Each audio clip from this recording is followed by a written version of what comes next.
Si Watermelon, isang simpleng lalaki, o yun ang akala ng lahat.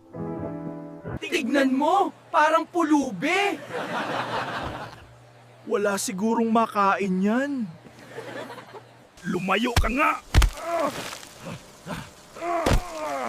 Ang baho mo, Melonyo! Pero hindi sila pinapatulan ni Watermelon.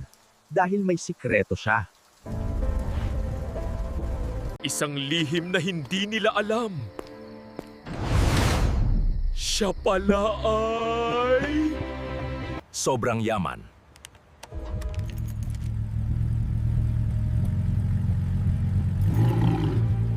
Isang business owner!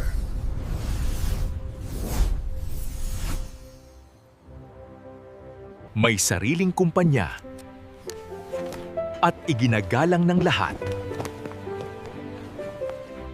Pero pinili niyang magpanggap.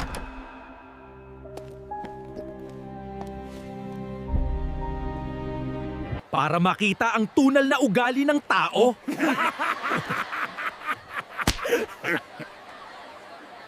Hanggang sa isang araw, nabunyag ang lahat. Siya pala ang may-ari ng lahat ng ito.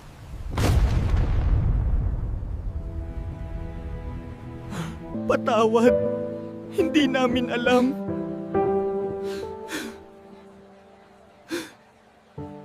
Hindi pera ang sukatan ng pagkatao, kundi kung paano mo tratuhin ang iba.